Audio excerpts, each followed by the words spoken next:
vit dans un endroit où la moindre fenêtre donne sur un bout de montagne ou sur la mer, on apprend très vite à comprendre son territoire.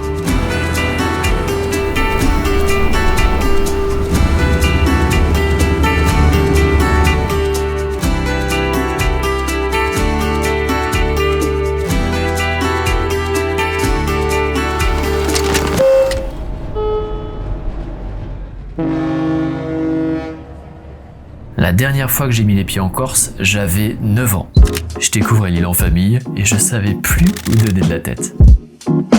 20 ans plus tard, j'y retourne pour un projet particulier. Concevoir et fabriquer le mobilier prototype d'hébergement d'urgence. Direction Corté pour 3 mois de résidence avec Fabrica Design.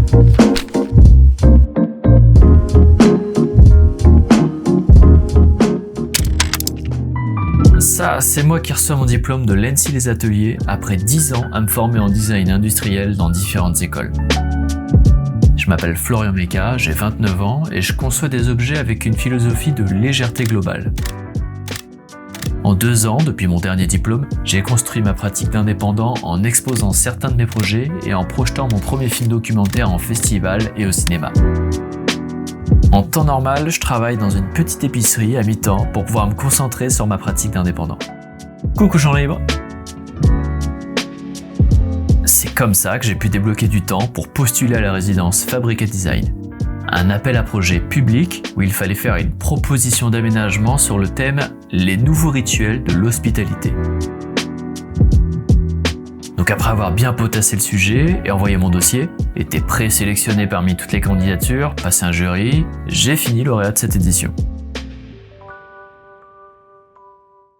Et nous y sommes. 1 mois après la nouvelle, j'atterris en Corse pour démarrer le projet. Direction Corté, la ville des indépendantistes, pour rejoindre mes nouveaux quartiers pendant 3 mois. C'est ici que siège l'Università di Corsica et où on retrouve Fabrica Design, qui est dirigée par la fondation de l'université. Je rencontre l'équipe de la fondation, puis l'équipe du Fab Lab de Corté, avec qui je vais passer pas mal de temps. Et sans plus attendre, je découvre l'hébergement d'urgence que je dois aménager. 3 cabanes suspendues dans un pin sur un terrain accidenté qui surplombe Corté. Les 3 sont identiques, elles font à peu près 3 mètres carrés de surface au sol, elles sont reliées par une plateforme et elles n'ont pas d'eau courante. Ce sont des prototypes inaugurés il y a 2 ans. Depuis, les cabanes elles subissent pas mal d'examens structurels, thermiques et acoustiques. Une batterie de tests pour assurer leur viabilité avant de les déployer à plus grande échelle en Corse. C'est dans ce contexte que j'interviens.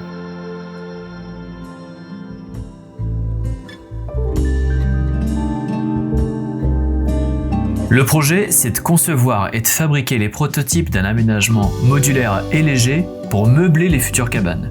Ma proposition, elle s'appuie autant sur ma philosophie de conception en légèreté globale, la combinaison des légèretés physiques, formelles et environnementales, que sur l'utilisation des ressources naturelles insulaires. Donc plutôt que de chercher la légèreté avec une évidente chasse au poids, en faisant importer des produits industriels semi-finis depuis le continent, j'ai plutôt à cœur d'explorer l'héritage des savoir-faire traditionnels et populaires de l'île. Dans le temps, les Corses étaient pleins d'astuces. Et les différentes occupations politiques de l'île les ont toujours fait vivre dans les hauteurs, au plus près de la nature. C'est là que des générations de Corses ont développé des techniques de fabrication et une connaissance des matières naturelles de proximité. La grande pauvreté de l'île et l'exploitation délicate de ses ressources compliquaient pas mal les connexions industrielles avec les pays voisins. S'en est suivi le grand remembrement des terres côtières, orchestré par la France dans les années 60, suivi de l'installation massive du commerce touristique, qui ont tous les deux progressivement fait disparaître bon nombre de ressources naturelles et de savoir-faire associés. Aujourd'hui, une poignée de Corses connaissent encore ces techniques, systématiquement transmises par voie orale dans les villages. Et lorsqu'on pousse la porte d'anciennes maisons, on trouve parmi le mobilier les vestiges de cette époque révolue. Des objets patinés, réparés, transmis, que tous les Corses ont connus dans les maisons de leurs grands-parents. Donc l'idée du projet, c'est de concevoir une passerelle entre cet héritage culturel et une forme d'habitation contemporaine. Partir à la rencontre des dernières et derniers artisans, apprendre à leur côté, se documenter sur les techniques disparues et essayer d'apprivoiser les matières naturelles. Alors voilà ce que je projette pour l'aménagement des cabanes. Chaque îlot de 3 cabanes sera divisé en 2 chambres et un bureau, puisque ce seront d'abord des étudiants en ressources limitées qui vont y vivre.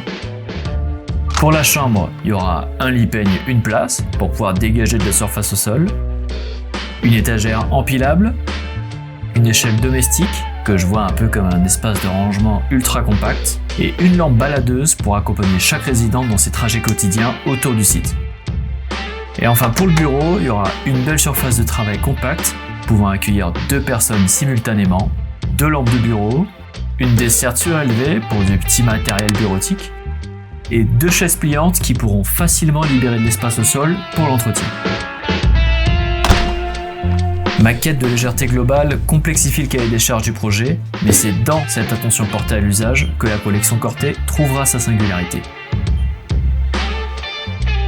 L'accès aux cabanes, il se fait par un sentier pédestre. Il n'y a vraiment pas beaucoup d'espace pour manœuvrer, donc il faudra que chaque objet puisse être transporté par une seule personne. Cette légèreté physique, elle doit être atteinte par le traitement des matériaux et par des questions d'usage. Le mobilier sera préassemblé, il n'y aura aucun trou de fait dans les murs, et enfin il n'y aura aucune quincaillerie dans le mobilier pour faciliter le réemploi des matériaux en fin de vie.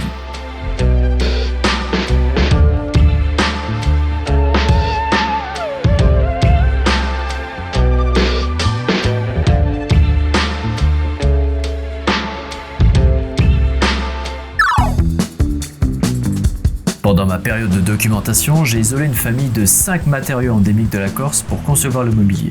Le pain lariccio, la férule, la laine de brebis, le jonc et le liège. Chaque matière est aujourd'hui utilisée de façon plus ou moins anecdotique sur l'île. Certaines sont dans des filières qui tournent au ralenti et d'autres sont vraiment utilisées ponctuellement par de petits artisans. Il va falloir que je remonte à la source de chacune d'entre elles.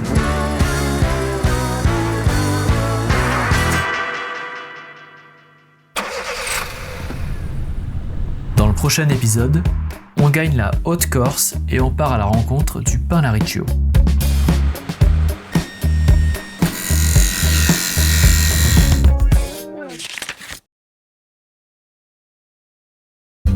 Alors pensez à vous abonner pour pas rater la suite et retourner en Corse à mes côtés.